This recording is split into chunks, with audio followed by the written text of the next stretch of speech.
standing for the reading of the word, Jeremiah chapter 18. This Lenten season for the month of March, I'm preaching Jeremiah 18, these first 6 verses, Remade Again.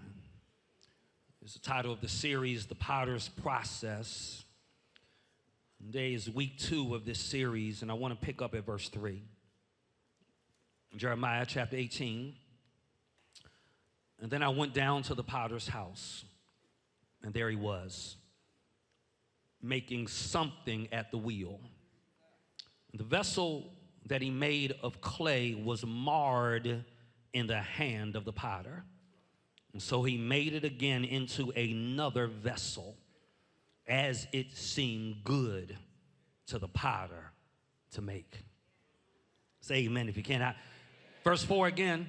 And the vessel that he made of clay was marred in the hand of the potter. So he made it again into another vessel, as it seemed good to the potter to make.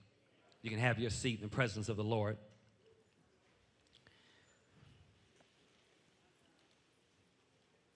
Y'all, I want to tag this text and preach from the subject, when the clay cracks. When the clay cracks. I think there are conversations that happen in almost every family at some point. I think if we were to be honest, whether it is our marriages or raising children, advancing in our careers, I think there's a conversation that happens in pretty much every family. I think there are conversations that start usually with some silence, a little awkwardness. Begin thinking about their marriage, perhaps. And they start realizing one day that all of a sudden the laughter has dried up and everything just feels so routine. Maybe it's a parent and their child. They used to be it. They used to be so close. And now they can barely look each other in the eye and have a conversation. Maybe sometimes it's not even with somebody else. Maybe sometimes the conversation is just you having a conversation with you. Where you look in the mirror and you start to realize that, you know what, I don't know that I'm the person I used to be. Or I start even inquiring of myself, what happened to the dreams I had? What happened to the fire that used to be in my belly? And what starts to dawn on us in these conversations is that we start to see that somewhere along the line, something happened in my life that caused things to get broken. And if we were to really be honest, the breaking really began with a crack that I really paid no attention to. I think we fail to realize, Maya Angelou reminds us of this. She says, we delight in the beauty of the butterfly, but we rarely admit the changes it has gone through to achieve that beauty. In other words, y'all, we are reminded today as we look at the reality that clay cracks, is that there is no beauty without breaking. There are no wings without struggle. It's like driving down 64, driving down 95, and inevitably a rock gets caught under the tire of a car in front of you. And before you know it, that pebble, that rock hits your windshield. And it makes a loud sound. And then in the corner of the windshield is just a small little crack.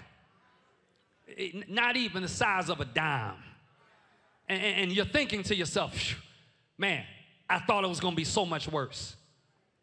But if that crack goes unattended too long, and that windshield keeps encountering bumps, and weather and debris. That thing that started out small suddenly starts to spread. And here's the challenge of me ignoring the crack. Because I've got the crack, but the car is still functioning. I got the crack and I still passed inspection. I got the crack and everything still looks good. And what I need you to hear from your pastor today is that if I keep ignoring the cracks in my life, the thing that didn't matter at all, I'm going to get to a point where I no longer am able to function because the crack is going to take over my life. And if we were to be honest, if we can really tell the truth and shame the devil, all of us have cracks. The problem is I'm functioning with my crack. I don't know if you've ever seen a cup. It's possible to have a crack and it not leak, but keep using it. So I show up for church, stay close, I'm going somewhere. I show up for church Sunday after Sunday, I'm smiling. People ask me how I'm doing. And I say, oh, praise the Lord, everything is great. But deep down inside, I know I've got a crack. Y'all, a crack is a point in my life where the pressure gets so heavy that something just gives way. So I got good news today. The bad news is my clay and your clay is going to crack. That's the bad news. The good news is that the potter doesn't give up on me even though I'm cracked. Just stay close for a moment. Jeremiah is ministering in what is probably Israel's darkest hour. Jeremiah is ministering at a point where the northern kingdom has already fallen prey to Assyria. The southern kingdom of Judah is politically unstable. It is spiritually bankrupt. It is at a point of moral decay. Idolatry has infected the land. Injustice is the order of the day. The people have begun to turn their backs on the covenant that they made to God, and judgment is on the horizon.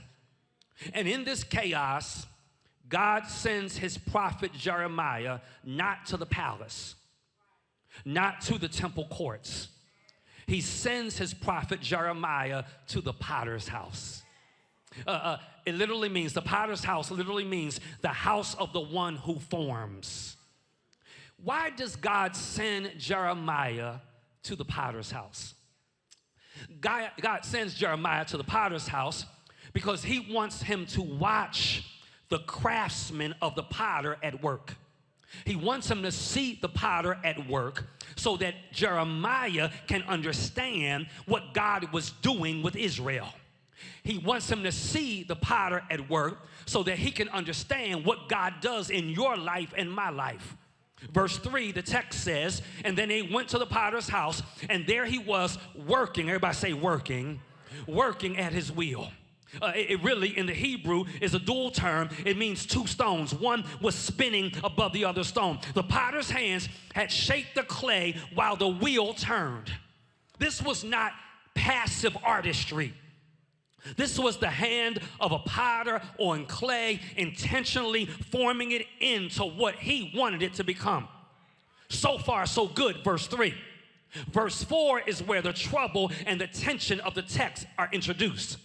That he looks in and sees the potter making something out of the clay.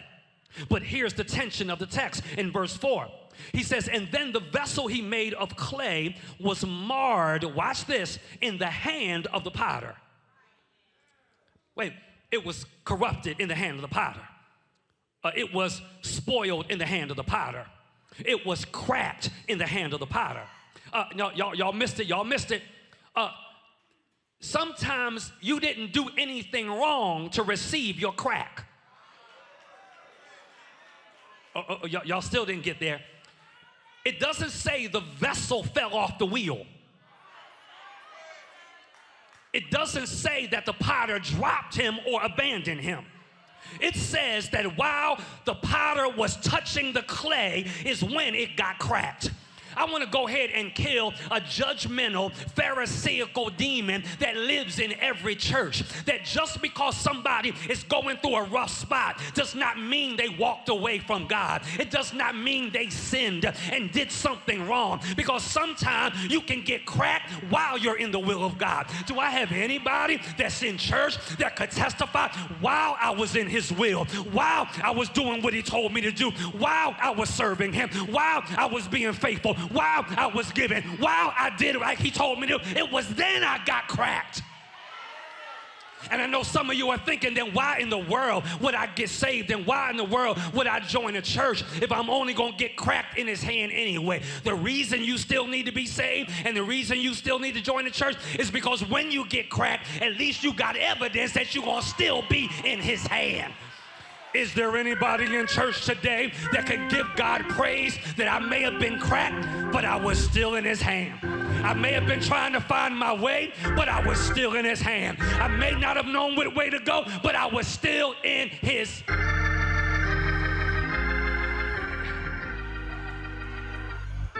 Just because somebody loses their job doesn't necessarily mean they did something wrong. Y'all not talking, but that's all right. I was a tither and still got my house foreclosed on.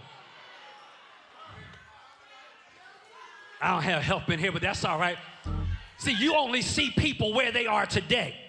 You don't know what they had to do and the price they had to pay in order to get where they are right now. That's why you can't judge folk by how you see them today, because they don't always look like what they've been through. And the reality of it is they went through a season where they got cracked in the hand of the potter.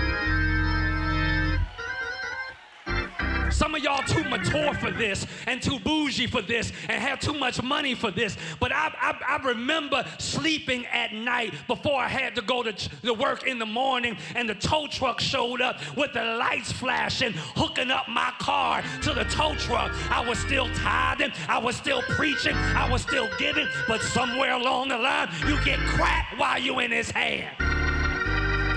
And the shouting part is, when you get cracked while you're in his hand, he does not walk away from you. He does not abandon you. He reshapes you according to his will. Some of y'all miss it. My will was a BMW with a car payment, but his will was a hoopty that I paid cash for. And some of y'all don't like this preaching because you got your mind made up what you want your vessel and your life to look like. Your will is to be married. His will is for you to be happy and single.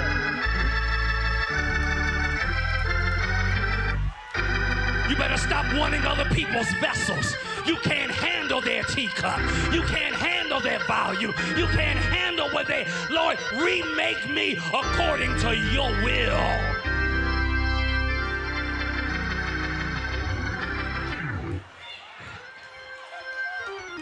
It seems like I got some folk in church that's been cracked in his hand. Loved your husband, but he still did you wrong. Treated your children right, but they still abandoned you. I'm trying to get you to see you can get cracked. Tell your neighbor you can get cracked in his hand. The clay does not jump off the wheel. The clay does not fall off the wheel. While it is being formed, it is marred in the hand of the potter. Which teaches us a few things today. The first thing this is teaching us is that I must learn to see potential and not problems. No, I'm in the text.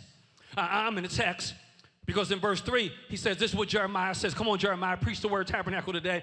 Jeremiah says to us, I went to the potter's house. And when I got there, I saw something. Now, I need you to see this. What you see, Jeremiah? I saw the potter making something at the wheel.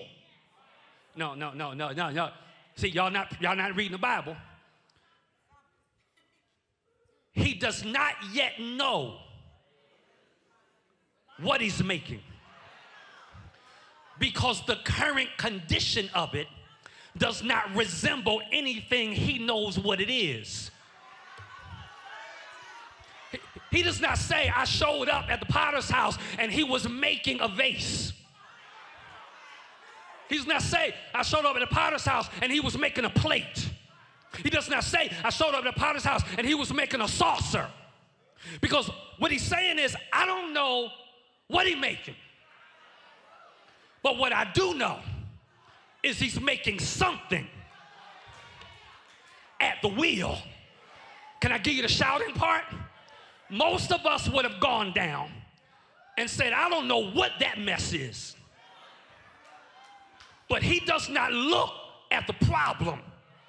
He looks at the potential. And some of y'all can't say amen because you're so busy being critical of what people are not that you don't celebrate what God is about to do in their life. And I want to give you something to shout about. You better stop giving up on people and act like they can't be all that God has called them to be. They may not look like what you want them to look like, but baby, I'm here to announce to you, God is making something. Somebody shout something. Michelangelo could help us with this as he carved marble during the Renaissance. As Michelangelo carved a marble during the Renaissance, people were amazed, astounded at his artistry and what he was able to accomplish. Michelangelo gets interviewed in the midst of his carving of the marble. In Genesis, he gets interviewed. They want to know, how in the world did you get that out of that? Don't y'all look at me with this attitude, because there's folk looking at your life right now. And they may not say it to your face, but they kind of wondering, God, how in the world did you get that out of that?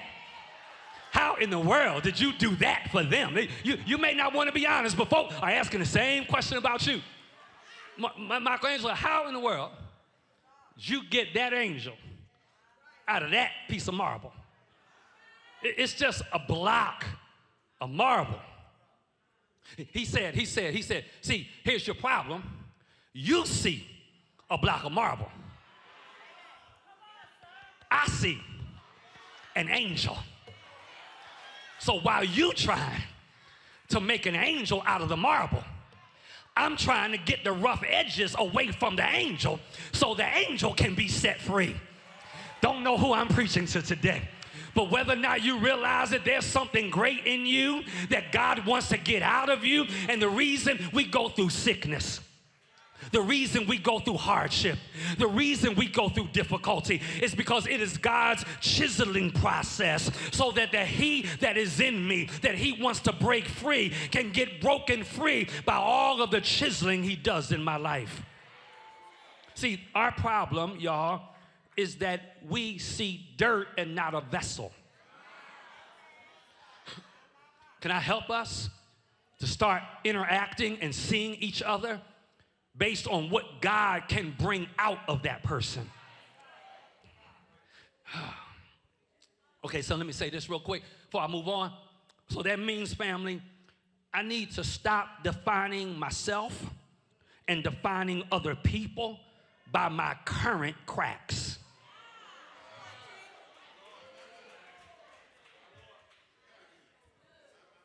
Hypocrisy is not clay being cracked.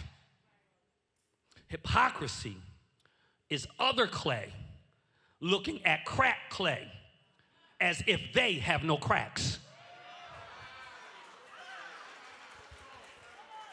Stay close. So because I need to be trained to see potential and not problems, I need to stop defining you and myself by my current cracks. Somebody shout, I'm more than my cracks. It means that I'm not my last failure. Who am I preaching to?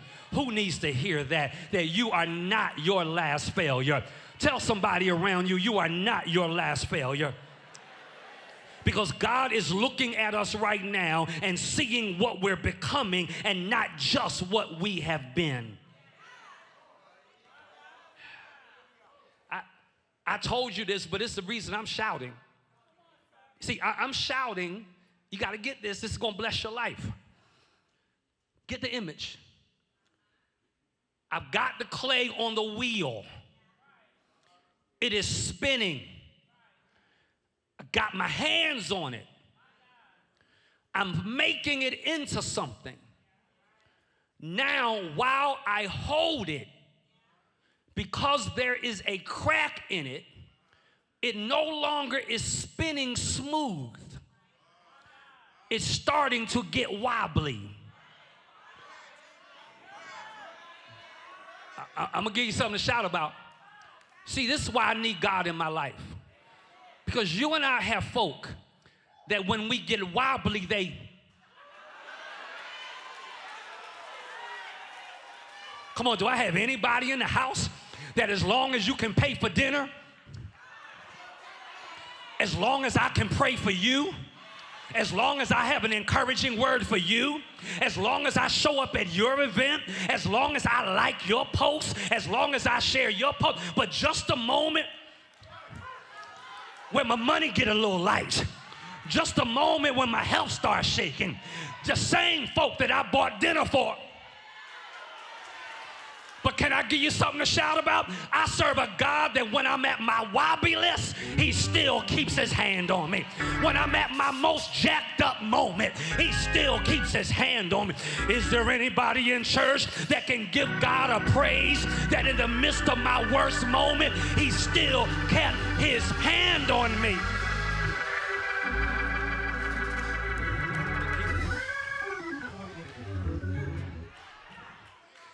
I know I can't be the only one. See, when you get wobbly, that means I can't stand on my own. When I get wobbly, it means I need help walking. When I get wobbly, I need a leaning post. And the same people that used to be there when you needed it, then they needed a leaning post. The same folk that when you were struggling, they could lean on you. Are the same folk that when you start wobbling, they pull themselves away with the hope that you might fall. But can I give you something to shout about? While they pulling away, hoping you're going to fall, you got the hands of a mighty God saying, I'll never leave you and I'll never forsake you. I got the hand of a loving God that says, son, if you make your bed in hell, I'll be there too. I got the hands of a loving God that'll hold me up.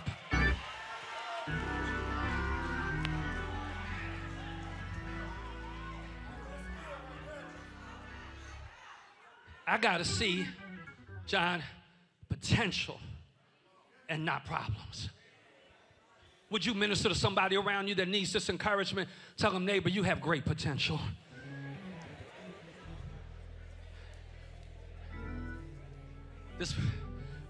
Let me give my parents something to shout about. If you parent long enough, you're going to have a season. Y'all can act like y'all exempt all you want. I had 5, 6, I can tell you. You're going to parent long enough where you're going to look at them. You done prayed all you know to pray. You done supported all you know to support. You've encouraged all you know to encourage. And you're going to have at least a little season. I don't wish you a big season, but you're going to have a season where you're scratching your head, wondering, I don't know what the Lord is making out of you. And I'm just here to encourage the parents. Hang on in there, mother. Hang on in there, Father, because it may not be obvious what the Lord is going to do with them, but the Lord's hand is still on them. Train up a child in the way they shall go, and when they are old, they shall not depart. Every once in a while, you've got to take your hand off of them and let the ball drop. But when you take your hand off of them and let the ball drop, you got the hand of a God that is all over them, making them into the vessel He wants them to be.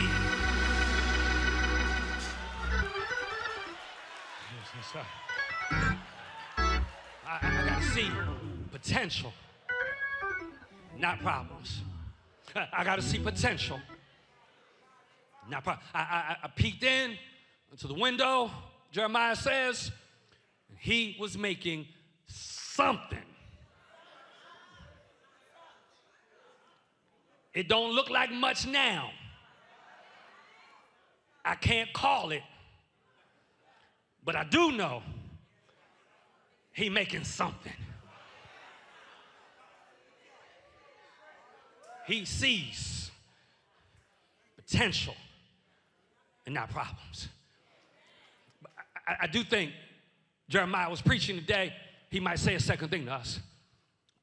I think he would say to us that what I'm going to have to do, whether I want to or not, is I'm going to have to surrender to whatever is causing me to crack.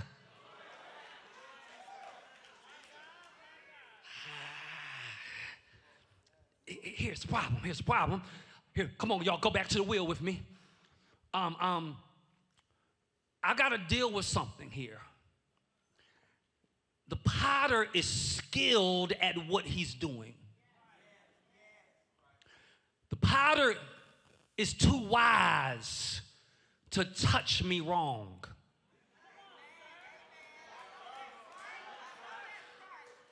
I know he's too wise to touch me wrong because he knows my frame.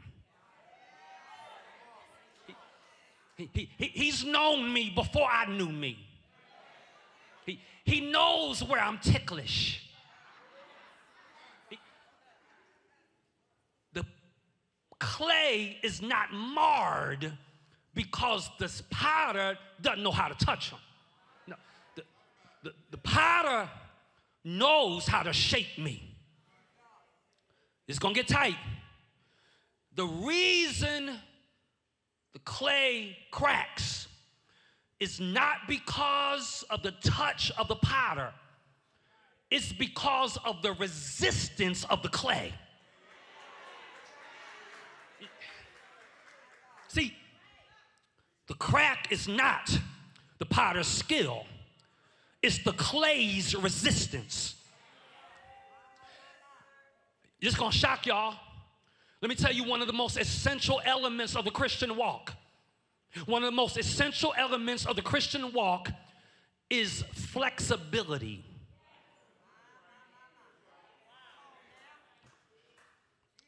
It is pliability. How come? Because when he starts forming me, he's going to apply pressure. As long as my clay is soft enough to yield to his hand, he'll keep scoping me into what he becomes. But inevitably, there's a part of me that got exposed in the spin.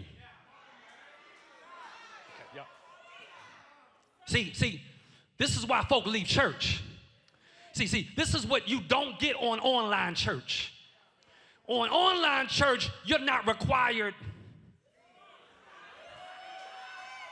See, you can present. How many times y'all had somebody say, take the picture on my good side? No, I don't just want your good side. I need you to spin. I need your ugly side. I need your mean side. Because what you're really saying to say is, I don't need you to have evidence and history with my bad side. But the reason I get put on the wheel is so that God can smooth out all of me. That's why I don't like glam shots, glam photos. My photographers don't be mad. That's why I don't like filters. That's why I don't like all these glam photos, because I'm about sick and tired of meeting somebody for the first time after I saw your glam shot, and I'm wondering, who are you? That ain't you. I need your flaws. I need your pimples. I need your freckles. I need your body piercing. I need your real hair. I need your regular hairstyle. I need your own eyelashes.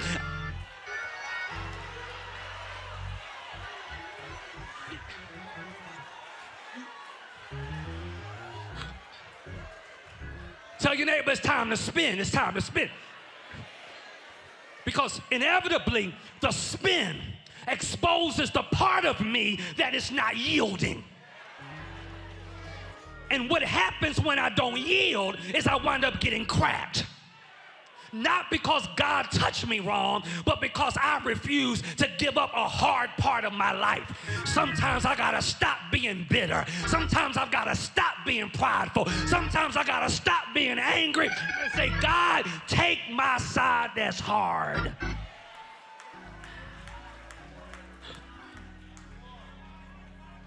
Can I tell you what we're doing? Erica, God is trying to form some of us, and instead of yielding, we fighting.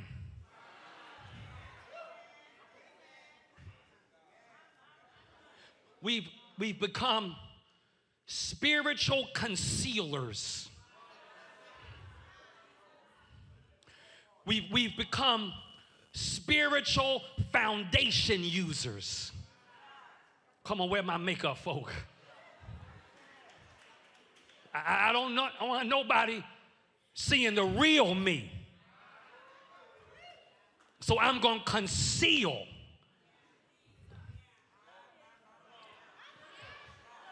I ain't mad at you. I ain't mad at you for wanting to look your best you.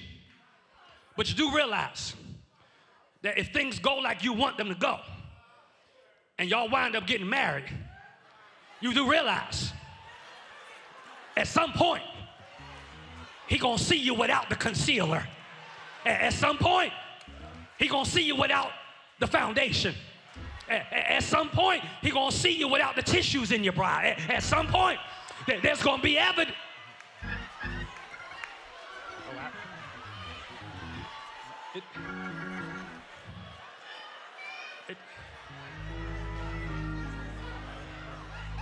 See, spinning surfaces was hidden. Are y'all following me right now? Come on, Jeremiah, I gotta go home. We gotta get out of here. We got class and a funeral. Come on, let me say this. I need to see potential and not just problems, because the clay cracks. I need to surrender whatever is causing the crack, because the clay cracks. Here's the last thing. The last thing he's telling us is that after all this, Pat, this is what I've got to do. I need to stay on the wheel. Who am I preaching to? Verse 4, so he made it again into another vessel. Somebody shout, another vessel. Now you need to get this all the way and shout all your way home. He made it into another vessel. No, you got it. It's a qualifier need. You're about the other vessel. He made it into another vessel as seemed good to the potter, which suggests that the initial vessel wasn't what was best for the potter. But God knows how to take your cracks, your blemishes, your pimples, your least becoming elements. He knows how to pop it down into another ball of clay and put his hand back on it and make me into another vessel of what he seen was best for me. Can I tell you what he's saying? John, the clay is scarred, marred, cracked in the hands of the vessel. The clay falls apart in his hand. The clay falls down in his hand. But he makes it into another vessel as he seems fit, which means the shouting part is the same God that is holding you when you fall.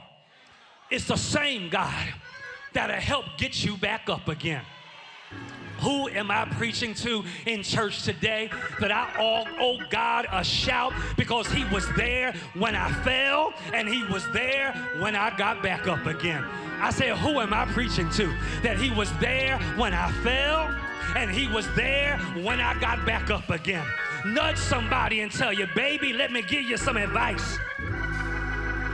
Stay on the wheel. Stay on the wheel until he remakes you. Stay on the wheel until he does something great in your life. Stay on the wheel until he heals your body. Stay on the wheel until he makes a way out of no way. Stay stay on the wheel until he does exceedingly and abundantly and above all we can ask, hope, or think. Can I tell you what I call this? I'm going to tell you what I call it anyway, even if you don't care. I'm going to tell you what I call it. And you all shout as loud as you can once you get it in your spirit. The clay was cracked in the hand of the potter, not because the potter didn't have skill, but because the clay was rebellious. The clay was hard. The clay had his own mind made up. The clay wanted what it wanted. But here's the shouting part. When I acted like that, he didn't. Instead, he pushed me back down, increased the speed of the wheel, and made me all over again. Can I tell you what it is? It's second chance grace. Is there anybody in church with second chance grace? Tell somebody around you, this is second chance grace.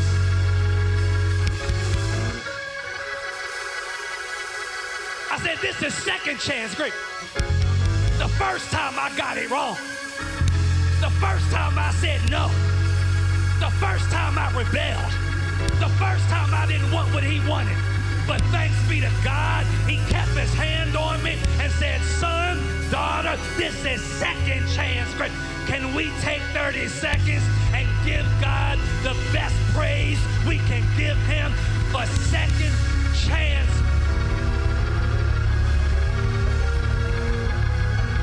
Glory! I said glory! Glory! Somebody shout second chance grace.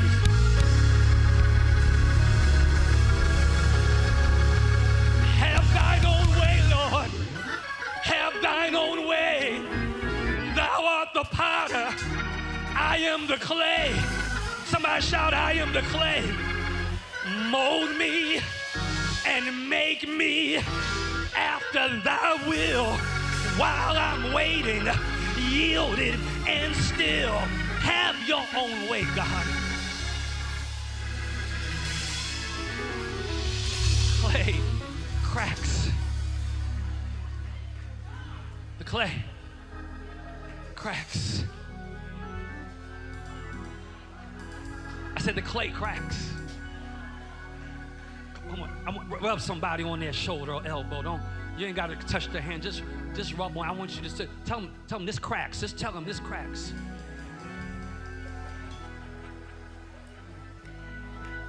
Can I smack the culture in the mouth real quick? I'm partly joking with y'all, but I need y'all to get it in your spirit. Let me smack the culture in the mouth real quick. How many of y'all have told this lie? Black don't crack. That's a lie.